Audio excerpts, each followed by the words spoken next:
إن الحمد لله نحمده ونستعينه ونستغفره ونعوذ بالله من شرور أنفسنا وسيئات أعمالنا من يهده الله فلا مضل له ومن يضلل فلا هادي له وأشهد أن لا إله إلا الله وحده لا شريك له وأشهد أن محمدا عبده ورسوله أما بعد فإن خير الحديث كتاب الله وخير الهدي هدي محمد صلى الله عليه وسلم وشر الأمور محدثاتها وكل محدثة بدعة وكل بدعة ضلالة وكل ضلالة في النار.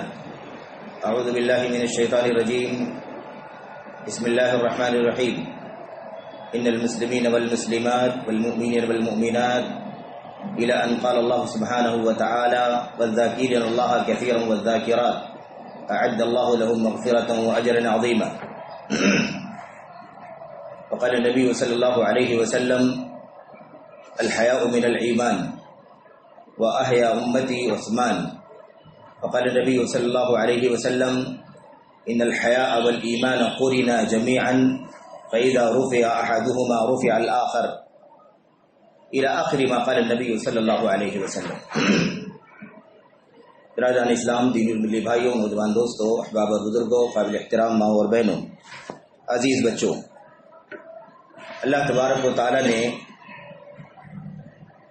اپنے فضل و کرم سے، اپنے احسان سے جو دین ہمیں اور آپ کو عطا فرمایا، وہ دین بہت ساری خصوصیات کا حامل ہے،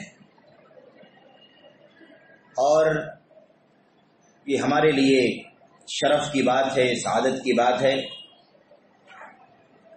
کہ ہمیں اللہ تبارک و تعالی نے اس دین کے پیروکاروں میں سے ہونے کی توفیق عطا فرمائی، اور اللہ تبارک و تعالی کی ہم سب کو حمد کرنا چاہیے، اس کا شکر ادا کرنا چاہیے کہ اللہ تعالی نے ہمیں اور آپ کو اسلام کی بیش بہا تعلیمات، اللہ نے اپنی کتاب نبی علیہ الصلوۃ والسلام کی سنت پر عمل کرنے کی توفیق عطا فرمائی.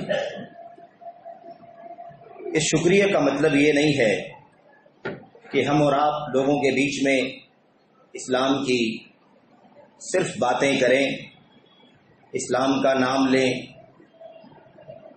اور اپنی زندگی اور اسلام کی تعلیمات کے مطابق ہم کتنا زندگی گزار رہے ہیں اس پہلو کو فراموش کر جائیں، اس کو بھلا دیں. شکر یہ ہے کہ اس نعمت کو اللہ تبارک و تعالیٰ کی طرف منسوب کیا جائے، اس نعمت کی قدر کی جائے، اس نعمت کے مطابق اللہ تبارک و تعالیٰ کی حمد کی جائے، اور اس نعمت کو اپنی زندگی میں برت کر کے اللہ تبارک و تعالیٰ کو دکھایا جائے.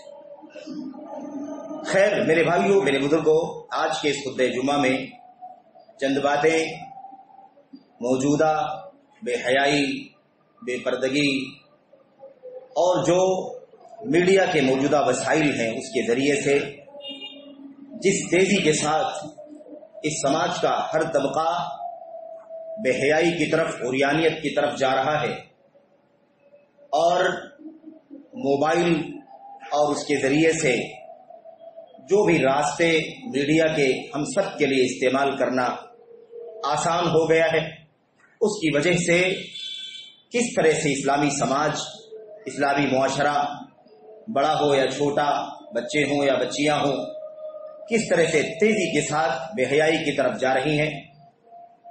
حجاب، پردہ، نقاب، برقعے یا ایسے ہی جلباب وغیرہ، اس سارے الفاظ ایسا لگتا ہے بظاہر کہ سب بے معنی ہوتے جا رہے ہیں. سماج اسلامی ہے، اسلام کی تعلیمات کا ہم سب کو غرہ بھی ہے، اور ہمیں اس بات پر فخر بھی ہے کہ ہم اسلام کے ماننے والے ہیں. اسلام کا دیگر ادیان اور مذاہب کے درمیان بہت ہی زیادہ عظیم الشان امتیاز ہے، اور بہت سارے پہلوؤں سے امتیاز ہے.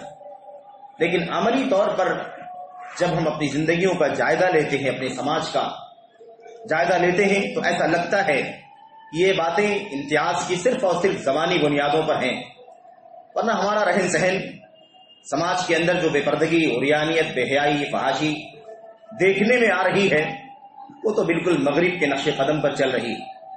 مغرب کا پورے طور پر حملہ ہمارے اور آپ کے سماج پر ہوتا جا رہا ہے، اور ہر درد مند دل، فکر کرنے والا، سوچنے والا دل اور ذہن حقیقت میں پریشان ہے اور سوچ رہا ہے کہ آخر ان حالات میں اس نئی نسل کی تربیت کیسے کی جا سکتی ہے۔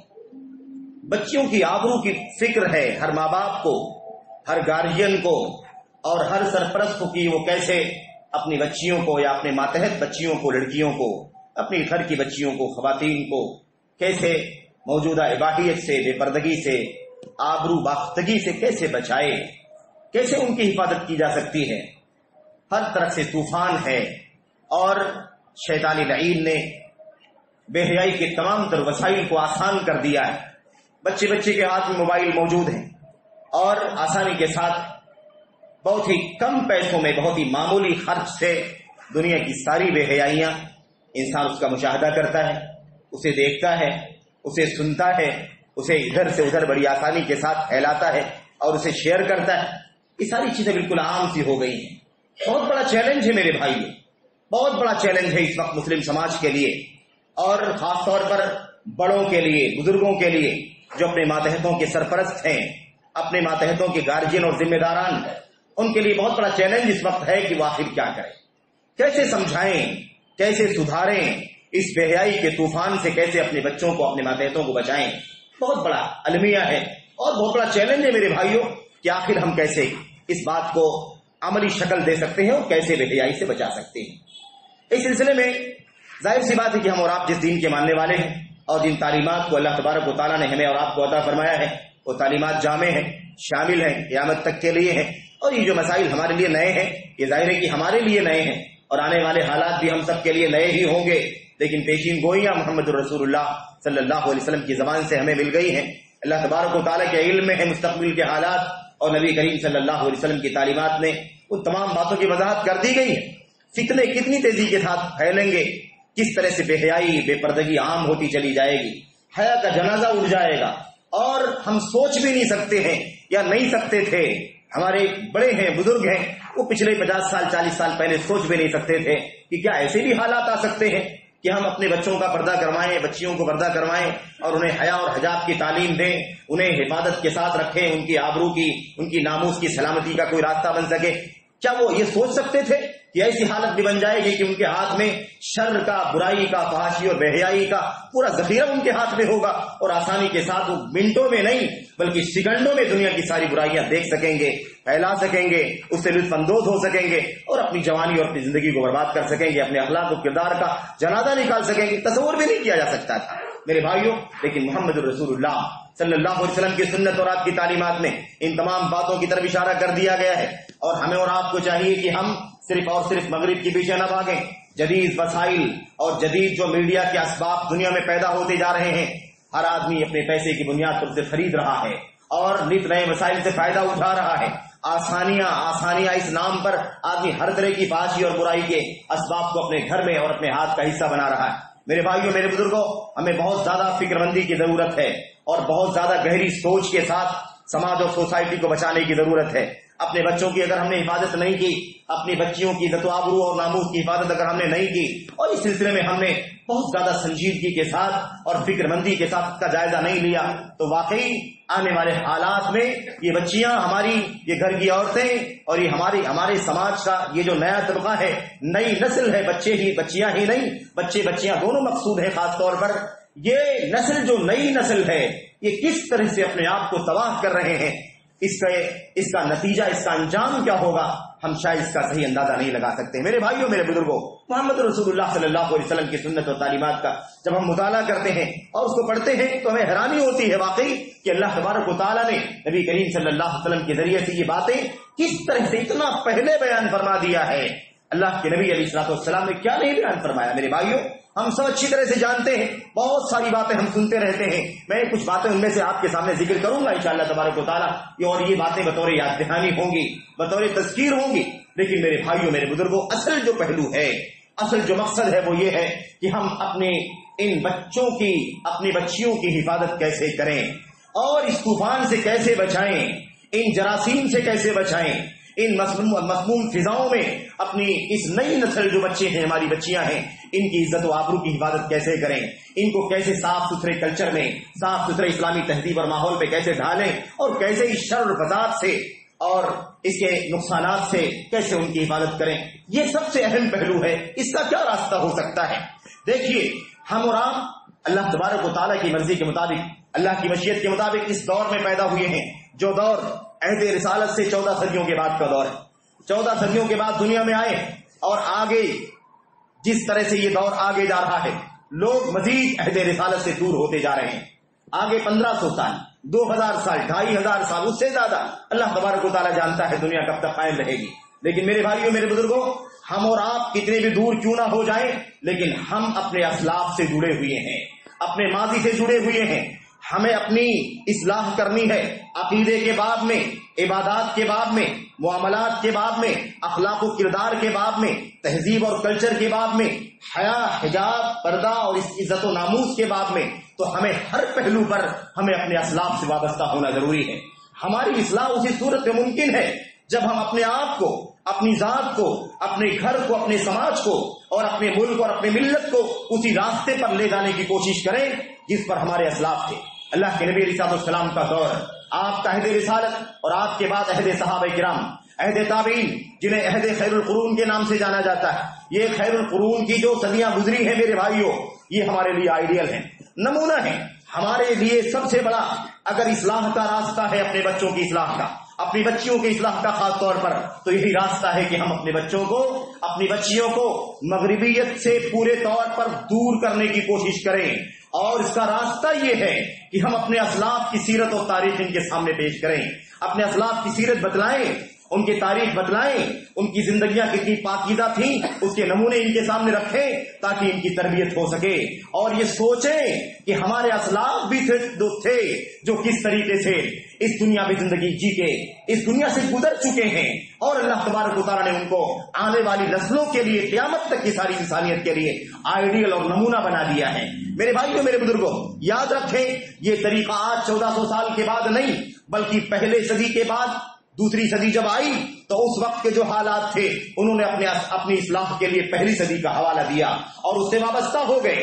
تیسری صدی کے لوگوں نے بھی اپنے آپ کو پہلی صدی دوسری صدی سے جوڑے رکھا، ایسے ہی اس کے بعد والے بھی پہلے والوں سے، اور بعد والے بھی پہلے والوں سے، یہ طریقہ رہا ہے میرے بھائیوں۔ اسی لیے اللہ تبارک و تعالیٰ نے قرآن کریم کے اندر اللہ کے نبی علیہ السلام کے دور میں حضرات صحابیات کے نمونے بیان فرمائے، ان المسلمین والمسلمات والمؤمنین والمؤمنات والقانتین والقانتات، 10 اوصاف اللہ تبارک و تعالیٰ نے بیان فرمائے، اور اخیر میں اللہ تبارک و تعالیٰ نے کیا فرمایا، اعد اللہ لهم مغفرۃ واجرا عظیما۔ ان خوبیوں والی عورتوں کے لیے، ایمان لانے والی، اسلام لانے والی، خشوع کرنے والی، صدقہ دینے والی، صبر کرنے والی، اپنی شرمگاہوں کی حفاظت کرنے والی، اللہ تبارک و تعالیٰ کے کا زیادہ سے زیادہ ذکر کرنے والی، یہ مرد بھی اور عورتیں بھی، اللہ تبارک و تعالیٰ فرماتا ہے ہم نے ان سب کے لیے بہت بڑا اجر تیار کر رکھا ہے، مغفرت تیار کر رکھی ہے۔ یہ کس لیے بیان کیا جا رہا ہے؟ آئیڈیل کے لیے بیان کیا جا رہا ہے، نمونے کے لیے بیان کیا جا رہا ہے۔ ہمارے لیے اگر اس وقت ایک جو راستہ باقی بچتا ہے وہ یہی راستہ باقی ہے کہ ہم اپنی نئی نسل کو اپنے ماضی سے جوڑنے کی کوشش کریں، اپنے اسلاف کی سیرت، اپنے اسلاف کی تاریخ انہیں بتلائیں، انہیں آمادہ کریں، اور مختلف طریقوں سے انہیں اس سے وابستہ کرنے اور جوڑنے کی کوشش کریں۔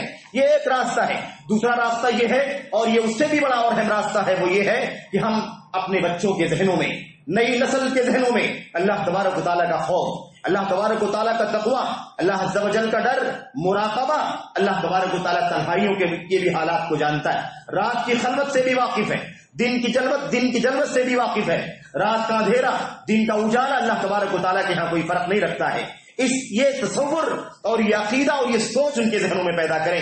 اس کے ساتھ ہی میرے بھائیوں یہ راستہ ممکن ہے کہ ہم نئی نسل کی ہم تربیت کر سکتے ہیں، ورنہ آج جو حالات بنتے جا رہے ہیں ہمیں نہیں موقع ہے کہ ہم تبصرہ کریں ان حالات کے اوپر کیا ہیں، کیونکہ ہر شخص ایک دوسرے سے زیادہ جانتا ہے۔ موجودہ حالات میں جو صورتحال بنی ہوئی ہے کوئی اس سے ناواقف نہیں ہے، بس فرق اتنا ہے کہ کوئی سوچتا ہے، کوئی نہیں سوچتا ہے، کوئی زیادہ سوچتا ہے، کوئی کم سوچتا ہے، کوئی اتنا سوچتا ہے کہ کراہتا ہے اور اس کی آنکھوں سے اشک جاری ہو جاتے ہیں، اور کوئی اس قدر بے فکرہ ہے کہ وہ اسی طوفان میں بہتا چلا جا رہا ہے، اسی دریا میں ڈوبتا چلا جا رہا ہے، اور شیطانی لائن سے سوچنے کی توفیق بھی نہیں ملنے دیتا ہے۔ یہ صورتحال ہے میرے بھائیوں۔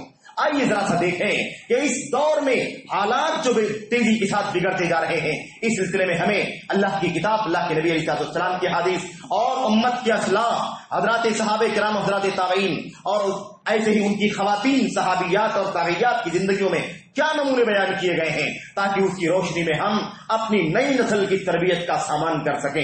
میرے بھائیوں، میرے بزرگوں، یہ سب موضوع بڑا لمبا ہے، بڑا طویل ہے، اور ظاہر سی بات ہے کہ ہم چند باتیں ہی اور چند نمونے ہی آپ کے سامنے رکھ سکتے ہیں۔ اللہ کے نبی محمد رسول اللہ صلی اللہ علیہ وسلم نے فرمایا تھا کہ کوئی یہ نہ سمجھے کہ یہ حیا کا مسئلہ، بے پردگی کا مسئلہ، یا پردہ کرنے کا مسئلہ، یا عزت و آبرو کی زندگی گزارنا، محرم غیر محرم اس کی تفریق کرنا، یا بے حیائی کی چیزوں کو دیکھنا، بے حیائی کی چیزوں کا مشاہدہ کرنا، بے حیائی کی باتوں کو سننا، یہ ساری چیزیں ثانوی درجے کی سے تعلق رکھتی ہیں، یا اس کی کوئی حیثیت نہیں ہے، یا یہ دین میں، اسلام میں آخری درجے کی چیز ہے، اسے دین میں ایمان میں کوئی فرق نہیں پڑتا، اسے کوئی حرج نہیں ہے، اس میں کوئی دشواری نہیں ہے، معمولی سا مسئلہ ہے گناہ کا، اور اس سے زیادہ کوئی بڑی بات نہیں ہے۔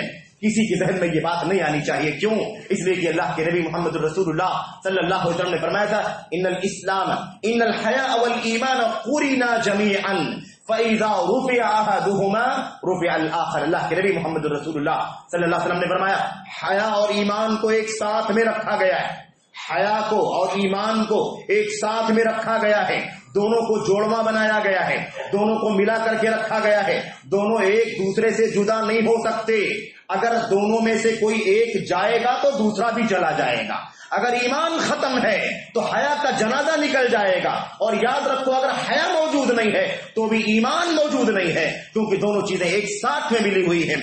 اللہ کے نبی علیہ السلام نے دونوں کو مقرون قرار دیا ہے، اسی لیے ہم آپ دیکھتے ہیں کہ متعدد روایات کے اندر اللہ کے نبی علیہ السلام نے کیا فرمایا؟ آپ نے فرمایا الحیاء من الایمان، حیا ایمان کا حصہ ہے، حیا ایمان ہے۔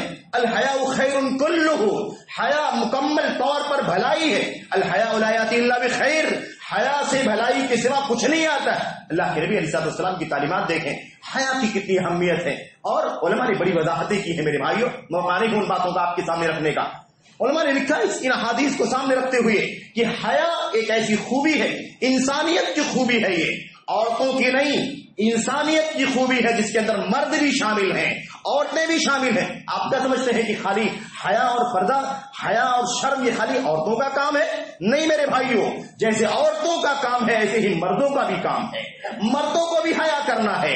اور جیسے بڑی بڑی باحیا خواتین کی تاریخ اور سیرت ہمارے سامنے موجود ہے، ایسے بڑے بڑے حیا رکھنے والے مردوں کی بھی سیرت ہمارے سامنے موجود ہے۔ اور خود محمد رسول اللہ صلی اللہ علیہ وسلم کے بارے میں صحابہ کرام نے بیان فرمایا، کان نبی صلی اللہ علیہ وسلم اشد حیاء من العذراء فی خدرها، نبی کریم صلی اللہ علیہ وسلم پردہ نشین کنواری لڑکیوں سے بھی زیادہ حیا کرنے والے انسان تھے۔ میرے بھائیوں، اذا رأى شيئا كرهه رأيناه في وجهه، اللہ کے نبی صلی اللہ علیہ وسلم کا معاملہ یہ تھا، اس قدر حیا والے تھے کہ کوئی برائی کی چیز، بے حیائی کی چیز جب دیکھتے تھے تو ان کا چہرہ سرخ ہو جایا کرتا تھا، سرخ ہو جایا کرتا تھا، اور بولنے سے پہلے ہم اس کی کراہت کو، اس کی ناپسندیدگی کو آپ کے چہرے پر محسوس کر لیا کرتے تھے۔ ہمیں دکھائی دیتا تھا کہ نبی کریم صلی اللہ علیہ وسلم اس بات سے ناخوش ہیں، ناراض ہیں، اور آپ غصے میں ہیں۔ یہ صورتحال تھی نبی کریم صلی اللہ علیہ وسلم کی۔ ایسے اللہ کے نبی نے فرمایا علیہ الصلوۃ والسلام نے، آپ نے فرمایا الحیاء من الایمان وَأَحْيَا أُمَّتِي عُثْمَانَ، حیا ایمان کا حصہ ہے، اور اس امت یعنی نبی کریم صلی اللہ علیہ وسلم کے بعد اس امت کے سب سے زیادہ حیا کرنے والے انسان حضرت عثمان بن عفان رضی اللہ تعالیٰ عنہ ہیں۔ انہی کے بارے میں اللہ کے نبی علیہ الصلوۃ والسلام نے عملی نمونہ بھی پیش کیا۔ حضرت ابوبکر صدیق آئے، آپ جیسے تیسے بیٹھے رہے، اس عمر فاروق اعظم تشریف لائے، آپ جیسے تیسے بیٹھے رہے، جیسے آدمی انسان عام طور پر اپنے اعزا اقارب کے بیچ میں گھر والوں کے درمیان بیٹھا رہتا ہے، ایسے ہی آپ بیٹھے تھے۔ اتنے میں حضرت عثمان غنی رضی اللہ تعالیٰ تشریف لائے تو اللہ کے نبی علیہ الصلوۃ والسلام اٹھ کے بیٹھ گئے۔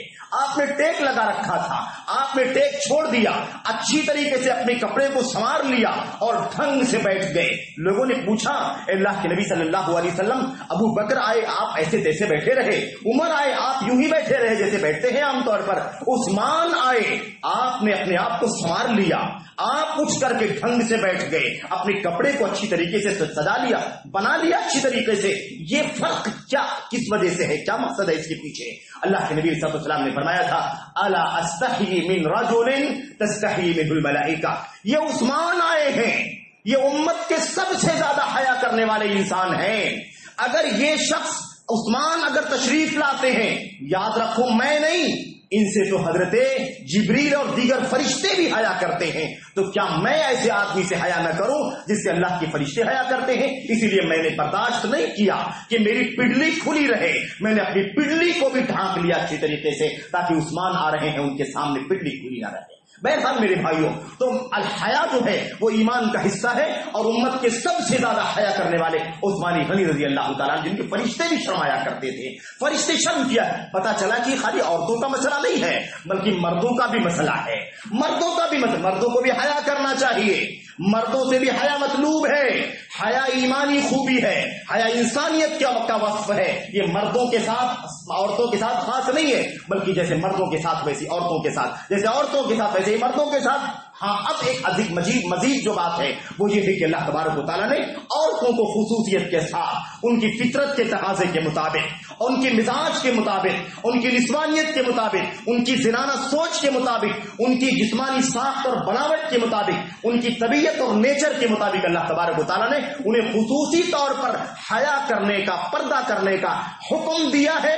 اس سے پہلے مزید حکم کے علاوہ اللہ تبارک و تعالیٰ نے اس سے پہلے انہیں فطری طور پر حیا والا بنایا ہے، انہیں حیا کے ساتھ رہنا چاہیے۔ اسی لیے آپ دیکھیے یہ بات تو حضرت محمد رسول اللہ صلی اللہ علیہ وسلم اور آپ کی امت کا مسئلہ نہیں ہے بلکہ یہ ہر دور میں پایا جاتا رہا ہے۔ قرآن کریم کے اندر جب آپ دیکھتے ہیں حضرت موسیٰ اور حضرت شعیب علیہ السلام کا واقعہ تو آپ کو کیا ملتا ہے؟ واقعہ سب جانتے ہیں نا، حضرت شعیب رضی اللہ علیہ السلام کی دو بیٹیاں جو پانی بھرنے کے لیے آئی ہوئی تھی اور کافی بھیڑ لگی ہوئی تھی، اس وقت حضرت موسیٰ علیہ السلام نے بڑھ کر کے وہ بیچاری دونوں باحیا بچیاں جو تھیں وہ حیا اور شرم کے مارے ایک کنارے کھڑی تھی، انتظار کر رہی تھی کہ کنویں سے پانی بھر کے چلے جائیں، ہمیں موقع ملے تنہائی میں جب کوئی مسئلہ بے پردگی کا نہ ہو ہم تنہائی میں پانی بھر کر کے ڈول نکال کر کے اور اپنے گھر چلی جائیں گی۔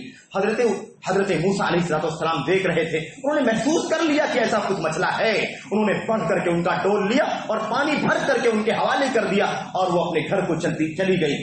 جب گھر گئی ماجرا بیان کیا، اس کے بعد جو واقعے میں لکھا ہوا ہے قرآن کریم کی آیات میں، اس میں کیا ہے؟ فَجَاءَتْ إِحْدَاهُمَا تَمْشِي عَلَى اسْتِحْيَاءٍ، ان دونوں بیٹیوں میں سے ایک بیٹی کو حضرت شعیب علیہ السلام نے حضرت موسیٰ کے پاس بھیجا، جاؤ ان کو بلا کر کے لاؤ جس نے یہ نیک کام انجام دیا ہے، تمہاری مدد کی ہے۔ اس آیت کریمہ میں یہ ہے کہ ان دونوں بچیوں میں سے ایک بچی جو ہے حیا کے ساتھ، شرمیلے انداز میں شرم کے ساتھ چلتی ہوئی اپنی حیا، اپنی عزت، اپنی ناموس اور اپنی آبرو کی حفاظت کرتے ہوئے پورے حیا کے ساتھ، پورے ادب کے ساتھ چلتی ہوئی حضرت موسیٰ کے پاس آئی اور کہا ان ابی یدعوک، میرے والد آپ کو بلا رہے ہیں۔ آخر القصہ پورا واقعہ بیان کیا گیا ہے، میرے والد آپ کو بلا رہے ہیں تاکہ آپ نے جو ہماری مدد کی ہے اس کا معاوضہ آپ کو دے دیں۔ میرے بھائی یہ حضرت شعیب علیہ السلام کی بچیوں کا واقعہ ہے، حضرت موسیٰ کا دور ہے، یہ اس وقت بھی حیا موجود، یہ مسئلہ نہیں کہ امت محمد کی بات ہے۔ یہ میرے بھائیوں، میرے بزرگوں، اللہ کے نبی محمد رسول اللہ صلی اللہ علیہ وسلم نے بہت ساری حدیثوں میں اس بات کو بیان فرمایا کہ حالات بدلتے چلے جائیں گے، جس طرح سے حالات قیامت کی طرف جائیں گے، بے حیائی بڑھتی جائے گی، بے پردگی بڑھتی چلی جائے گی، ننگ و عار کا ماحول بنتا چلا جائے گا اور حد سے تجاوز کر جائیں گے، لوگ حد سے تجاوز کر جائیں گے۔ وہ روایت اللہ کے نبی صلی اللہ علیہ وسلم کی معروف، آپ نے فرمایا تھا صنفان من اہل النار، دو قسم کے جہنمیوں کو میں نے نہیں دیکھا، یعنی اپنے جیتے جی دنیا میں نہیں دیکھا۔ ان میں سے ایک کون تھا؟ نساء کاسیات عاریات مومنات مائلات، وہ عورتیں جو لباس پہن کر کے بھی ننگی ہوں گی، لباس پہن کر کے بھی ننگی ہوں گی، مائل کرنے والی ہوں گی، مائل ہونے والی ہوں گی، ان کے سر بختی خراسانی اونٹوں کی کوہانوں کی طریقے سے ہوں گی، جو آج مغربی کلچر میں اور کیا نام ہے بالوں کے بنانے اور سر کے اوپر جو اب بالوں کا گچھا اکٹھا کر کے ایک فیشن کا ماحول بنتا چلا جا رہا ہے. وہ اس کی مثالوں میں سے ایک مثال ہے جس کا تذکرہ محمد رسول اللہ صلی اللہ علیہ وسلم نے اپنی حدیث میں کیا. اور یہ مغربیت کے بال بنانے کے جو طریقے ہیں یہ سب آج کل کے سالونوں میں, آج کل کے سیلونوں میں, آج کل کے پارلرز میں اور آج کل کے جو عرب دنیا کے اندر مشاغل چلتے ہیں, مشغل جن کو کہا جاتا ہے, یہ ساری چیزیں پورے طور پر مغرب سے منتقل ہو کر کے اسلامی تہذیب اور اسلامی سوسائٹی کا حصہ بن چکی ہے. میرے بھائیوں, میرے بزرگوں, ہمارے پاس کیا ہے؟ یہی سوشل میڈیا جو ساری بے حیائی کا ذریعہ ہے. ہم اسی کو کھول کر کے ساری تہذیب اور سارا کلچر اپنی طرف کنورٹ کر لیتے ہیں, وہیں سے ڈھونڈتے ہیں حاصل کرنا. میرے بھائی, پستی تو یہ ہے کہ اس امت کے لوگ عقیدہ بھی سیکھنا ہے تو سوشل میڈیا سے ڈھونڈتے ہیں, عبادت کا طریقہ سیکھنا ہے تو میڈیا کے ذریعے سے, اخلاق سیکھنا ہے تو میڈیا کے ذریعے سے. جو قوم اپنے ایمان و عقیدے کو میڈیا سے حاصل کرنا چاہتی ہے وہ اپنے اخلاق و کردار کو کیوں نہیں سیکھے گی میڈیا کے ذریعے سے؟ میرے بھائیو, بہرحال کہنے کا مقصد یہ ہے کہ اللہ کے نبی صلی اللہ علیہ وسلم نے پیشین گوئی فرمائی تھی. حالات بدلتے چلے جائیں گے, بڑے برے حالات ہو جائیں گے. اللہ کے نبی نے فرمایا تھا لا تقوم الساعة حتى تتسافدوا كتسافد الحمير, قیامت اس وقت تک قائم نہیں ہوگی.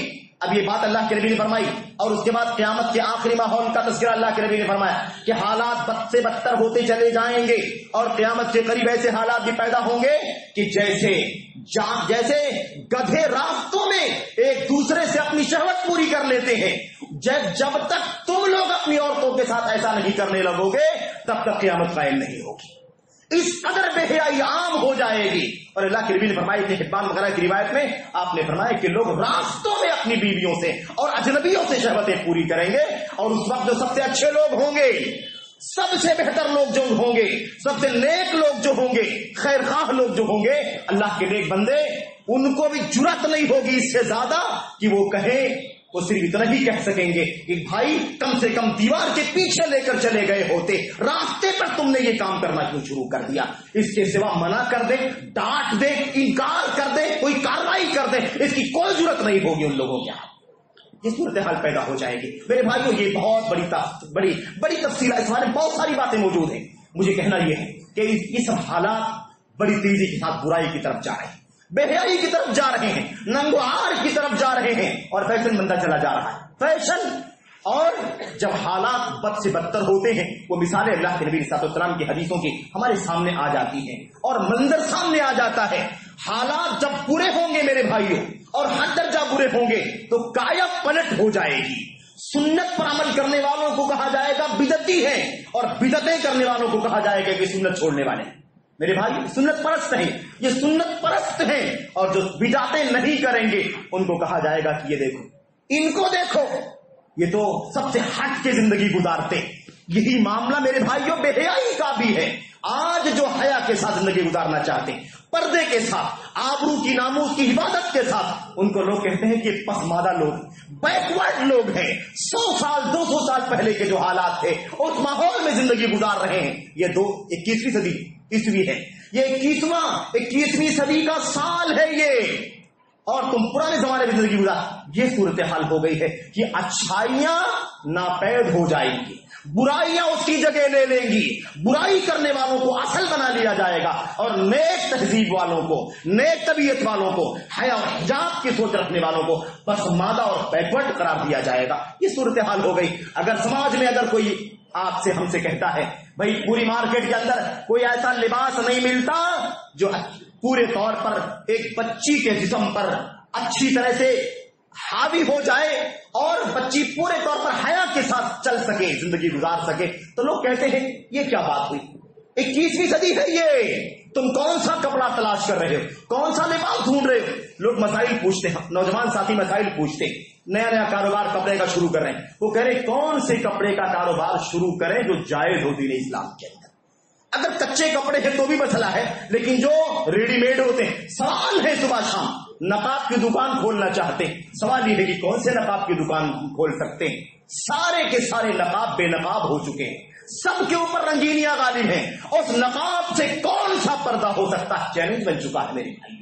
کون سا لباس, کون سا فراک لیا جائے, کون سی قمیص کی دکان کھولیں, کون سی شلوار, مشکل بن چکی ہے میرے بھائیوں. صورتحال یہ بن گئی ہے. تو پورا معاشرہ, پورا کلچر پورے طور پر مغربیت کی مسموم فضاؤں میں ڈوب چکا ہے اور حالات ایسے ہوتے جا رہے ہیں کہ ہم اجنبی ہوتے جا رہے ہیں. یہ باتیں کہنے والے اجنبی ہیں, یہ صاف ستھری سوچ رکھنے والے اجنبی ہیں, اور اس طرح کی زندگی گزارنے کی سوچ رکھنے والے بھی میرے بھائیوں بہت ہی زیادہ الگ نگاہوں سے دیکھے جا رہے ہیں. یہ صورتحال بن گئی. آئیے ذرا سا دیکھیں کہ اللہ کے نبی محمد رسول اللہ صلی اللہ علیہ وسلم کی تربیت میں رہنے والی خواتین, آپ کی تربیت میں رہنے والی وہ ہماری مائیں اور بہنیں, وہ امت کی بیٹیاں, انہوں نے کون سے نمونے چھوڑے ہیں. انہی نمونوں کے ذریعے سے اصلاح ہو سکتی ہے. لن یصلح آخر هذه الامه الا ما اصلح اولها. اس امت کے بعد والوں کی اصلاح اسی راستے سے ہو سکتی ہے اس راستے سے پہلے والوں کی اصلاح ہوئی تھی. یہ عام ہے میرے بھائی, کامن ہے. یہ ایمان ہو, عقیدہ ہو, منہج ہو, اخلاق ہو, کردار ہو, معاملات ہو, آداب ہو, ہر پہلو پر ہماری اور آپ کی اصلاح کا راستہ وہی ہے جو راستہ اس امت کے اوائل نے استعمال کیا تھا. امت کے سلف نے جیسے اپنی اصلاح کی تھی اور انہوں نے اپنے آپ کو قیامت تک آنے والی انسانیت کے لیے آئیڈیا اور نمونہ بنا دیا. اللہ تبارک و تعالیٰ نے ان کو نمونہ بننے کی توفیق عطا فرما دی. ہمارے لیے وہی راستہ ہے. آئیے ذرا دیکھتے ہیں. میں 2-4 نمونے آپ کے سامنے پیش کروں گا, 2-4 نمونے, اور آئیے 1-2 نمونے مردوں کے پیش کر دیتا ہوں. مرد حضرات میرے بھائیوں, مرد کو باغیرت ہونا چاہیے. مرد کو باغیرت ہونا چاہیے. غیرت کے بغیر مرد نہیں ہے. حیا کے بغیر ایک عورت نہیں ہے. یاد رکھو, اگر ایک انسانیت کے اندر مرد ہو یا عورت, اگر حیا نہیں ہے, غیرت نہیں ہے, تو یاد رکھو وہ محض گوشت اور ہڈیوں کا ڈھانچہ ہے. اسے انسان کہے جانے کا حق نہیں پہنچتا. اس لیے انسان ہے کہ اس کے اندر حیا ہے. جانوروں سے ممتاز ہے, کتوں سے گدھوں سے مختلف ہے. یہ ننگا نہیں نکل سکتا, لباس کے بغیر نہیں نکل سکتا. لباس کے بغیر جانور گھومتے ہیں گلیوں کے اندر, انسان نہیں گھومتے ہیں. جائے کہ ایک عورت اور ایک جوان بچی گھومے, یہ کیسے ممکن ہو سکتا ہے؟ میرے بھائی میرے بزرگوں, میں آپ کو بتاؤں, حضرت زبیر ابن العوام رضی اللہ, حضرت عبداللہ ابن زبیر رضی اللہ تعالیٰ, جانتے ہیں سبھی لوگ میرے بھائی, حضرت اسما رضی اللہ تعالیٰ عنہا جو حضرت ام المومنین عائشہ صدیقہ رضی اللہ تعالیٰ عنہا کی بہن. آپ کو صرف واقعہ لمبا ہے, صحیح بخاری وغیرہ کے اندر موجود ہے, ایک نمونہ ذکر کرتا ہوں. نمونہ, اور یہ سوچ ہر مرد کے ذہن میں ہونی چاہیے اور ہر عورت کی ہونی چاہیے جو مسلمان ہیں, اسلامی سماج میں, اسلامی سوسائٹی میں زندگی گزارتے ہیں. یہ تربیت ہونی چاہیے. واقعہ لمبا ہے, خلاصہ اس کا یہ ہے. حضرت اسما کہتی ہے کہ میرے شوہر جو عبداللہ بن زبیر ہیں, ان کا کھیت وغیرہ بہت دور تھا, اور وہاں سے جو باغ تھا کھجوروں وغیرہ کا, اس کی گٹھلی میں لایا کرتی تھی, اور گٹھلی کو کچل کر کے اسے پیس کر کے باریک کرتی تھی, اور گھوڑوں کو کھلانے کے لیے ان کی غذا اور خوراک تیار کرتی تھی. یہ تقریباً کافی لمبا تھا, 2/3 فرسخ کے برابر تھا فاصلہ, اور میں اپنے سر پہ رکھ کر کے وہ گٹھلیاں ٹھو کر کے وہاں سے لایا کرتی تھی, اور اس کے بعد گھوڑوں کو کھلایا کرتی تھی. یہ واقعہ ہے. کہتی مجھے ڈیلی جانا پڑتا تھا, اور میں سر پہ جا کر کے سر پر لاد کر کے لے کر کے آیا کرتی تھی. میرے پاس کوئی سواری نہیں تھی جس کے ذریعے سے میں یہ کام کر سکوں, نہ کوئی خادم تھا میرے پاس جس کے ذریعے میں یہ کام کر سکوں, اور بہت پریشانی کے عالم میں وقت گزرا. کہتی ہیں ایک مرتبہ نبی کریم صلی اللہ علیہ وسلم چند انصاریوں کے ساتھ میں, یعنی اللہ کے نبی اپنی سواری پر اور دیگر انصاری صحابہ اپنی سواریوں پر سوار ہو کر کے اسی طرف سے آ رہے تھے, اور میں ان کے آگے آگے اپنے سر پر گٹھلیوں کی پوٹلی لے کر کے پیدل چلتی ہوئی آ رہی تھی. نبی کریم صلی اللہ علیہ وسلم نے دیکھا, آپ نے پہچان لیا مجھے, اور محسوس کیا کہ اسما ہے, یہ اسما ہے, اور اتنا بڑا بوجھ سر پر لاد کر کے جا رہی ہے پیدل. کیوں نہ ان کو اپنے پیچھے اپنی سواری پر بچھا دے. بات ہو رہی ہے محمد رسول اللہ صلی اللہ علیہ وسلم کی اور حضرت اسما بنت ابو بکر صدیق رضی اللہ تعالیٰ عنہ کی. سب سے اونچی مثال ہے انسانیت کی, اس سے اونچا نمونہ نہیں مل سکتا میرے بھائیوں اور قابل احترام ماں اور بہنوں. کیا ہوا, اور ذرا اندازہ لگاؤ آج ہمارے حالات کیسے. حضرت اسما بیان کرتی ہے کہ اللہ کے نبی میرے قریب آئے, اور آپ نے اخ کہہ کر کے مجھے اشارہ کیا کہ سواری میں بٹھا دیتا ہوں اور تم اس پر سوار ہو جاؤ, اور تاکہ پیدل چلنے کی زحمت سے بچ جاؤ. محمد رسول اللہ صلی اللہ علیہ وسلم. حضرت اسما کہتی اللہ کے نبی نے مجھے سوار کرنے کے لیے اشارہ کیا کہ اگر چاہو تو میں سواری بٹھا دیتا ہوں اور تم سوار ہو جاؤ, اور پھر یہ سواری اٹھ جائے گی اور تم پیدل کے بجائے سوار ہو کر کے اپنے گھر چلی جاؤ گی. کہتی ہے کہ لیکن نہیں, مجھے مارے حیا کے, مارے شرم کے یہ برداشت نہیں ہوا کہ محمد رسول اللہ صلی اللہ علیہ وسلم کے ساتھ آپ کے پیچھے سواری پر بیٹھ جاؤ. اللہ کے نبی کے ساتھ بھی بیٹھنا گوارا نہیں ہوا. کہتے استحیاء مارے شرم کے. اور وَإِنِّي تَذَكَّرْتُ خَيْرَةَ عبداللہ ابن زبیر, اور مجھے اس موقع پر اپنے شوہر عبداللہ ابن زبیر رضی اللہ تعالیٰ عنہ کی غیرت یاد آ گئی. وَكَانَ أَغْيَرَ النَّاسِ, لوگوں میں بڑے باغیرت مرد تھے. میں نے سوچا کہ گرچہ محمد رسول اللہ صلی اللہ علیہ وسلم کی ذات ہے, لیکن میں آپ کے ساتھ بھی اگر بیٹھ گئی, میرے شوہر بڑے باغیرت ہیں, وہ کیا سوچیں گے, کیوں آئی اللہ کے نبی کے پیچھے بیٹھ کر کے آپ کی سواری کے اوپر. اس لیے مجھے حیا بھی آئی, شرم بھی آئی, اور دوسری چیز مجھے اپنے شوہر کی غیرت کی یاد آ گئی. اس لیے میں نے اللہ کے نبی علیہ السلام کی اس بات کو نہیں مانا, میں نے انکار کر دیا. میرے بھائی سوچنے کی بات ہے, آج کیا حالت, کہاں جا رہی ہے ہماری بچیاں, کس کے ساتھ جا رہی ہے, کس ڈرائیور کے ساتھ جا رہی ہے, کس گاڑی میں جا رہی ہے. اور میرے بھائیو لوکل سفر کی بات نہیں کرتا, لمبے لمبے اسفار ہماری بہنیں بیٹیاں کرتی ہیں آسانی کے ساتھ, کوئی نہیں ہے ساتھ. اور لوگ ہم کیا کہتے ہیں, ہم کہتے ہیں اکیلی نہیں تھی, اس کے ساتھ 2 سہیلیاں بھی تھی. کیا 2 سہیلیاں ہو جانے سے محرمیت ختم ہو جائے گی, اجنبیت ختم ہو جائے گی؟ میرے بھائیو سوچنے کی بات ہے یہ. اگر تینوں کے ساتھ اللہ تبارک و تعالیٰ حفاظت فرمائے, اگر کوئی جرم سرزد ہو جاتا ہے, اس کا ذمہ دار کون ہوگا, کون ذمہ دار ہوگا؟ اس کی اجازت نہیں ہے دین اسلام کے اندر. ہم 1-2 بچیوں کی بنیاد پر ہم اس کو یہ سمجھتے ہیں کہ سیف ہو گئی ہے.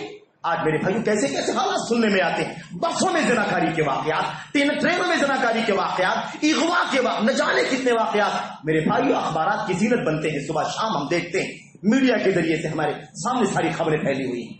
غیرت, مردوں کی غیرت. یہاں بتانا یہ ہے کہ حضرت آسما کی حیا, ان کا شرم اور ان کی غیرت, اور انہوں نے اپنے شوہر کی غیرت کا تذکرہ فرمایا. مردوں کو بغیرت ہونا چاہیے, اپنی بہنوں کو, اپنی بیٹیوں کو, اپنی خواتین کو ہرگز اس بات کی پرمیشن نہ دو, اس بات کی اجازت نہ دو. اللہ کی قسم, حالات ہم سب جانتے ہیں. شادیوں کے بعد ناچاکیاں پیدا ہوتی ہیں, پتہ چلتا ہے کہ اس کے پیچھے پرانے تعلقات کا دخل ہے. یہ سب یکا یک نہیں صحیح ہوں گے حالات. ہمیں پورے طور پر سنجیدہ ہونے کی ضرورت ہے, فکر مند ہونے کی ضرورت ہے, تب جا کر کے مسئلے حل ہوں گے. میرے بھائیوں غیرت کی بہت ساری مثالیں موجود ہیں. حضرت عباس, عبداللہ بن عباس رضی اللہ تعالیٰ عنہ نے اپنے شاگرد حضرت عطا ابن ابی رباح کو مخاطب کیا, کہا عطا کیا میں تم کو ایک جنتی عورت نہ دکھاؤں؟ الا اریک امرأۃ من اہل الجنہ, کیا میں تمہیں ایک جنتی عورت نہ دکھاؤں؟ عطا نے کہا ضرور دکھائیے. جنتی عورت, کون سی جنتی عورت ہے؟ کہا هذه المرأة السوداء, یہ کالی کلوٹی عورت جو ہے نا, یہ کالی کلوٹی عورت, اللہ اکبر, یہ جو عورت ہے یہ جنتی عورت ہے. واقعہ بتلایا, کہا اللہ کے نبی علیہ السلام کے پاس ایک خاتون آئی تھی, اللہ کے نبی وفات پا چکے تھے, اس کے بعد یہ حدیث روایت کی انہوں نے بیان کی. کہا یہ اللہ کے نبی کے پاس آئی اور اس نے کہا اللہ کے نبی علیہ السلام انی اسرع واتکشف, مشکل میرے ساتھ ہے, میرے ساتھ ایک بیماری ہے, میں فٹ کی بیماری میں, جس کو مرگی کہا جاتا ہے, مبتلا ہوں, اور مشکل یہ ہے کہ میرے ہوش ختم ہو جاتے ہیں. جب مرگی کا دورہ پڑتا ہے مجھے ہوش نہیں رہتا اور بے ہوش ہو جاتی ہوں میں, میرا کپڑا میرے جسم سے ادھر ادھر ہو جاتا ہے اور میں بے ہوشی میں بے پردگی مجھے ہو جاتی ہے, میرے کپڑے جسم سے ہٹ جاتے ہیں, ادھر ادھر ہو جاتے ہیں. اس لیے اللہ کے نبی علیہ السلام آپ دعا کر دیجئے کہ اللہ تبارک و تعالیٰ مجھے شفا عطا فرمائے, شفا عطا فرمائے. روایت مشہور ہے, اللہ کے نبی علیہ السلام نے فرمایا اچھا ٹھیک ہے, اگر تم چاہتی ہو کہ میں تمہارے لیے دعا کر دوں, اللہ تمہیں شفا دے دے تو دعا کر دیتا ہوں, لیکن اس سے بڑی ایک بات ہے کہ اگر تم صبر کر لو گی تو اللہ تعالیٰ تمہیں اس کے بدلے میں جنت کا فرمائے. وَإِن شِئْتِ صَبَرْتِ وَلَكِ الْجَنَّةُ, اگر چاہو تو صبر کر لو, اللہ تمہیں جنت دے گا. اللہ کے نبی علیہ السلام کی اس بات کو سن کر کے اور خاتون نے کیا کہا, اللہ کے نبی اگر جنت ملنے کا وعدہ فرماتے ہیں تو پھر مجھے کوئی ضرورت نہیں ہے, مجھے یہ بیماری منظور ہے, مجھے بیماری منظور ہے, یہ تکلیف برداشت کر لوں گی. لیکن اللہ کے نبی وہ بے حیائی کیسے برداشت کر سکوں گی, وہ بے پردگی کیسے برداشت کر سکوں گی؟ غور کرنے کی بات ہے کہ ہوش کی بات نہیں ہے, بے ہوشی کی بات ہو رہی ہے, مرگی کا دورہ پڑنے کی کیفیت پہ بات ہو رہی ہے. اللہ کے نبی لیکن آپ دعا کر دیجئے کہ جب مرگی کا دورہ پڑے تو میرا پردہ نہ ختم ہو, میرا کپڑا میرے جسم سے نہ ہٹے, میرا سطر نہ کھلے. اللہ کے نبی کم از کم اس کے لیے دعا کر دیجئے. اللہ کے نبی نے فرمایا ٹھیک ہے میں دعا کر دیتا ہوں, اللہ تبارک و تعالیٰ تمہیں توفیق دے گا, مرگی کے دورے کے باوجود بھی تمہارے کپڑے تمہارے جسم سے نہیں. فکر مندی کی بات, یہ حیا کا مسئلہ ہے. جہاں اختیار نہیں ہے خاتون کو وہاں بھی تمنا ہے اس کی. تمنا ہے میرے بھائی سوچنے کی بات. اور میں مرد کی بات کر رہا تھا کہ مردوں کی غیرت کیسی ہونی چاہیے. مردوں کی غیرت آج بڑا المیہ یہ تو ہے ہی کہ ہماری بہنیں ہماری بیٹیاں مسلم سماج کی خواتین اس بارے میں مغرب کے پیچھے دوڑ رہی ہیں اللہ ماشاء اللہ. لیکن اس سے بڑا المیہ یہ ہے کہ ہم نے اپنی غیرت کو کھو دیا ہے. ہم نے اپنی غیرت کمزور کر لی ہے. ہم دیوس ہوتے جا رہے ہیں. ہمیں فکر نہیں ہے اپنے بہنوں کی, اپنی بیٹیوں کی, اپنی خواتین کی. ہم نے نرمی کرنا شروع کر دیا. بڑی ذمہ داری ہماری ہے. الرجال قوامون علی النساء بما فضل اللہ بعضهم على بعض وبما انفقوا من اموالهم. اللہ تبارک و تعالی نے قوامیت دی ہے. مرد حاکم ہے, مرد کنٹرولر ہے. مرد ماتحت نہیں ہے بلکہ مافوق ہے. اسے چاہیے کہ کنٹرول میں رکھے. روایت لمبی حضرت مسعود رضی اللہ تعالیٰ بیان فرماتے ہیں, کہتے ہیں یہ جو گھر تمہیں دکھائی دیتا ہے نا, اس گھر میں ایک بڑا عجیب و غریب واقعہ پیش ہے. واقعہ آپ لوگ بھی سنے بھی جانتے ہیں. اشارہ کرنا چاہتا ہوں غزوہ خندق کے موقع کی بات. غزوہ خندق کے موقع پر بڑے صحابہ کرام نے بڑی جا بھجانی کا ثبوت دیا. لوگوں نے گڑھے کھودے اور پتھر پیٹ پر باندھ کر کے. یہ بات حقیقت روایت تو ضعیف ہے لیکن مشقت واضح کرنے کے لیے بات میں آپ کے سامنے پیش کرتا ہوں. ورنہ سیرت کی تاریخ کی جو روایت ہے اس کے حساب سے سند کے اعتبار سے روایت صحیح نہیں ہے کہ پتھر باندھ کر کے انہوں نے کام کیا تھا. لیکن فقیری, محتاجگی, کھانے کی قلت یہ تو عام بات تھی. اس کے بہت سارے شواہد موجود ہیں. بہرحال صحابہ نے بڑی جا بھجانی کی. لوگوں نے گڑھے کھودا اور گڑھا کھود کر کے مدینے کی, اسلام کی, مسلمانوں کی اسلامی نظام کی عبادت کی الحمدللہ. بہرحال ایک نوجوان تھا وہ بھی گڑھے کھودنے کے لیے گیا ہوا تھا. نبی کریم صلی اللہ علیہ وسلم سے اجازت مانگا کہ اللہ کے نبی میری نئی شادی ہوئی ہے اور میری نئی نویلی دلہن گھر پر ہے, میں چاہتا ہوں کہ اپنے گھر چلا جاؤں. میں نے اپنی ذمہ داری ادا کر لی ہے. آپ نے فرمایا ٹھیک ہے چلے جاؤ. ہتھیار وغیرہ جو لائے تھے ساتھ میں لے جانا, کیونکہ راستے میں جو قبیلے پائے جاتے ہیں بنو قریظہ کے لوگ, مجھے خطرہ ہے کہ کہیں تمہارے اوپر حملہ نہ کر دیں, اس لیے ہتھیار لے کر کے جانا. وہ لے کر کے گیا.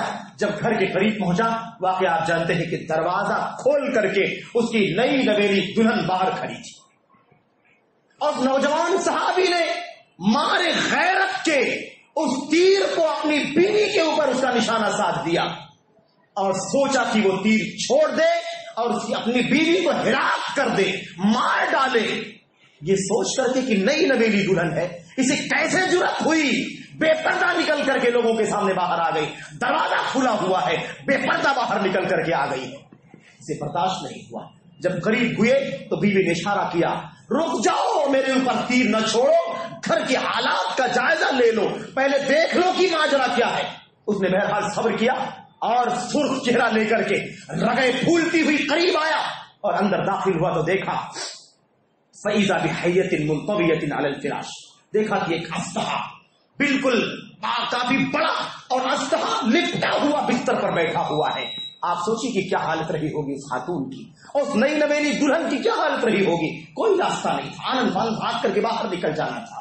میرے بھائی کہنے کا مطلب یہ ہے, واقعہ لمبا ہے, انہوں نے مار دیا اور وہ جن تھا اور اس کے مارنے کے بعد جنہوں نے اسے مار ڈالا اور نوجوان کی بھی موت ہو گئی سانپ کے مرتے ہی. کہنے کا مطلب غیرت دیکھو, اس نوجوان کو برداشت نہیں تھا, برداشت نہیں ہوا کہ میری بیوی اس طریقے سے باہر نکل آئی ہے, اسے زندہ رہنے کا حق نہیں ہے, نشانہ تیر کا سادھا کسی ہلاک کر دیا جائے. میرے بھائی یہ غیرت کی آج کیا حالت ہے. اللہ کے نبی نے فرمایا صلی اللہ علیہ وسلم, ثلاثۃ قد حرم اللہ علیہم الجنہ, 3 قسم کے لوگوں پر اللہ نے جنت حرام کر دی. 3 لوگوں پر نہیں, 3 قسم کے لوگوں پر اللہ نے جنت حرام کر دی ہے. مدمن الخمر, شراب کا عادی, نشے کا رسیہ جو ہوتا ہے, اور اب تو 1000 شکلیں ہو گئی, 1000 طریقے. آج دنیا میں نشہ کرنے کے لیے 500 سے زائد باقاعدہ تیار شدہ مرکبات, 500 سے زیادہ مرکبات نشہ کرنے کے لیے. اس کے علاوہ ایسے بہت سارے طریقے ہیں جو کئی سو سے زیادہ ہیں جس کو لوگ نشہ کرنے کے لیے استعمال کرتے ہیں. ہمارے سماج میں نشہ بہت عام ہے میرے بھائی. تو صرف شراب وہ نہیں جو گلاس میں اور بوتل کے اندر, نشے کا کوئی بھی راستہ شراب کے حکم میں ہے. تو مدمن الخمر, شراب کا رسیہ, والعاق لوالدین, والدین کی نافرمانی کرنے والے. آج گالیاں دیتے ہیں, لعنت کرتے ہیں ماں باپ کے اوپر, گھروں سے باہر نکال دیتے ہیں, اپنے کام کاج میں اتنے بزی ہوتے ہیں کہ بوڑھے ماں باپ کا کوئی پرسان حال نہیں ہوتا ہے. والعاق لوالدین والدیوث الذی یقر فی اہلہ الخبث, اور وہ دیوث جو اپنے گھر بار میں اپنے بال بچوں میں بے حیائی دیکھے، بے پردگی دیکھے اور اسے برقرار رکھے، ہونے دے، چلنے دے، اس کے سر پر چوں بھی نہ رہیں گے، اس کے کان پر چوں بھی نہ رہیں گے، اسے کوئی فکر نہ. آج کیا صورتحال، فکر کرنا دور کی بات. ہم خرید کر کے نئے ماڈل کے میرے بھائی اسمارٹ فونز لا کر کے فراہم کرتے کہ نہیں کرتے؟ انٹرنیٹ کی فیسلٹی دیتے ہیں کہ نہیں دیتے؟ ہماری بچیاں استعمال کر رہی ہیں، ہمارے بچے استعمال کر رہے ہیں، پورا سماج لپیٹ میں ہے بے حیائیوں کے. ہم بجائے سے کہ روکیں، ہم دیوسیت کی آخری حد پر پہنچے ہوئے ہیں. آپ نے فرمایا تھا برقرار رکھے، ہم اس سے کہیں آگے ہیں، خرید کے لا کر کے دیتے ہیں، اپنے گھر کے اندر اسباب و وسائل فراہم کر رہے ہیں. کس قدر مجرم ہے میرے بھائی، کس قدر مجرم ہے، اور کس طرح اپنے اوپر جنت کو حرام کرنے کا سامان کر رہے ہیں. میرے بھائیو، ایک حضرت عائشہ بھی تھی، اللہ اکبر.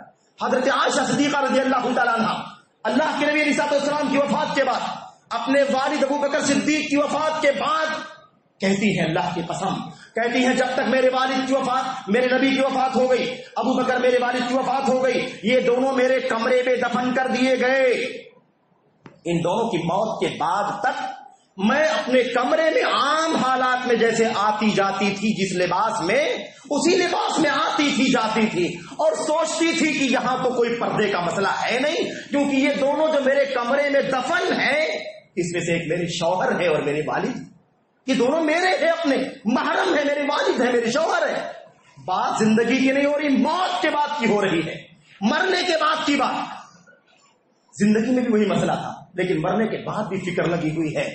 کہتی ہیں کہ میں اپنے کمرے میں داخل ہوتی تھی، عام طور پر جیسے جتنے لباس میں آتے جاتے ہیں اتنے ہی لباس میں. کہتے ہیں فلما دفن معهما عمر، لیکن جب ان دونوں کے ساتھ میں حضرت عمر کو دفنا دیا گیا تو مجھے یہ فکر ہونے لگی کہ اس گھر میں زندہ نہیں، مردہ صحیح، ایک اجنبی دفن کر دیا گیا ہے. اس کے بعد سے جب میں اپنے گھر میں داخل ہوتی تھی، لا ادخل فی بیتی الا وانا مشدودۃ علی ثیابی، اپنے کپڑے کو اچھی طرح سے باندھ کر کے پورے حجاب میں، پورے پردے میں، پورے احتیاط کے ساتھ گھر میں داخل ہوا کرتی تھی. یہ ہے حضرت ام المؤمنین عائشہ صدیقہ رضی اللہ تعالی عنہا. حیا کا یہ عالم، مرنے کے بعد کی بات ہو رہی ہے، بھلا بتاؤ کہ زندگی میں کتنی حیا بات رہی ہوں. عمر رضی اللہ تعالیٰ عنہ کے گھر میں دفنائے جانے کے بعد ایسے داخل نہیں ہوتی تھی جیسے اپنے باپ اور شوہر کے دفنانے کے بعد داخل ہوا کرتی. حضرت فاطمہ بنت محمد صلی اللہ علیہ وسلم، فاطمہ بنت محمد، بہت ساری باتیں بعد میں ختم کر دوں گا، میں نے بات زیادہ کر لی، وقت زیادہ لے. حضرت فاطمہ رضی اللہ تعالیٰ عنہ نے حضرت اسماء بنت امیس سے ایک مسئلے کی شکایت کیا. انہوں نے کہا، اسماء رضی اللہ تعالیٰ عنہما، مجھے ایک فکر دامنگیر ہے. وہ فکر یہ ہے کہ میں دیکھتی ہوں کہ جب لوگوں کی موت ہو جاتی ہے، مردوں کی ہو یا عورتوں کی موت ہو جاتی ہے، تو اس کی لاش کو دفنانے کے لیے قبرستان جب لے کر کے جاتے ہیں تو ایک بالکل سپاٹ لکڑی ہوتی ہے، کوئی تخت ہوتا ہے، اسی پر لٹا دیا جاتا ہے اور اس کے اوپر سے چادر ڈال دی جاتی ہے اور پھر اس کو اٹھا کر کے مرد قبرستان لے کر کے جاتے ہیں.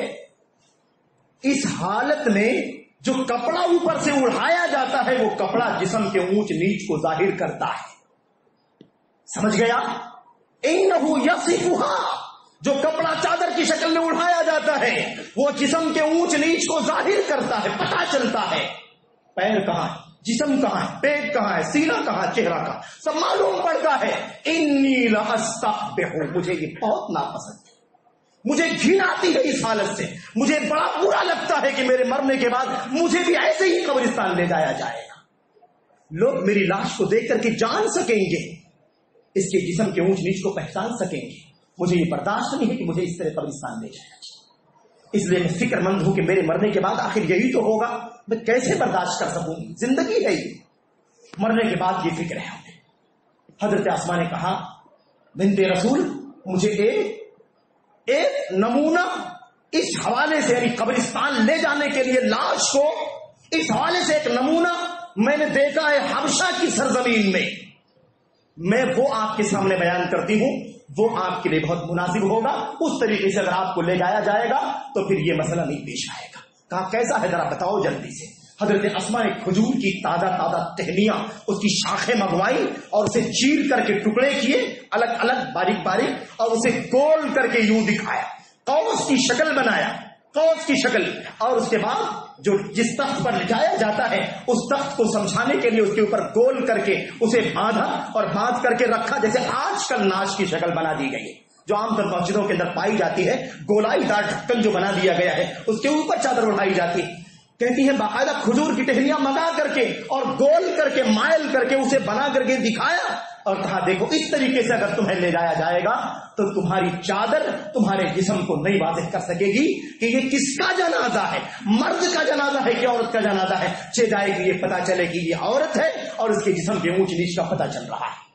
کہا اللہ کی قسم ہے اسما تم نے بہت اچھی بات بتا دی ہے، اور یاد رکھو وصیت کر کے جاتی ہوں میرے مرنے کے بعد میرے نہلانے میں صرف حضرت علی ہوں گے اور تم ہو کہ اس کے سوا کوئی تیسرا آدمی نہیں آئے گا، اور تم ہی لوگ مجھے نہلانا اور مجھے کفن پہنانا اور تم مجھے اس طرح سے لاش پر بنا کر کے مجھے رکھنا اور پھر اس کے بعد مجھے دفنانے کے لیے بھیج دینا۔ مرنے کے بعد حیا کی فکر ہے، حیا کا عالم یہ ہے میرے بھائیوں، مرنے کے بعد مجھے کیسے لے جایا جائے گا۔ لوگ کہتے ہیں مر جائیں گے اس کے بعد جو بھی ہوگا، میرے بھائیو حیا کا یہ غیرت کی دلیل ہے۔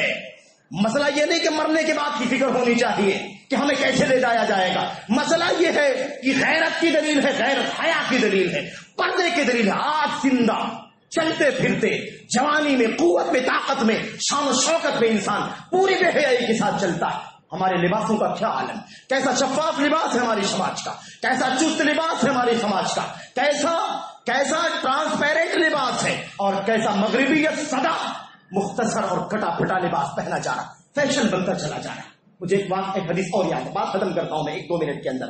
حضرت ام المومنین حضرت ام سلمہ رضی اللہ تعالیٰ عنہ، دونوں کے لیے عبرت ہے اس کے اندر بھی۔ بہت سارے نمونے ہیں میرے بھائیوں، ہم نے عرض کیا کہ باتیں لمبا موضوع ہے، بہت ساری باتیں اس کے اندر، آخری بات ذکر کر رہا ہوں۔ حضرت ام سلمہ رضی اللہ تعالیٰ عنہ اللہ کے نبی صلی اللہ علیہ وسلم کی مجلس میں موجود تھی۔ اللہ کے نبی نے مردوں کو مخاطب کرتے ہوئے فرمایا اور ان کو سمجھایا، آپ نے فرمایا ما اسفل من الکعبین فی النار، جو کپڑا ٹخنے سے نیچے لٹکے گا جہنم میں جلے گا۔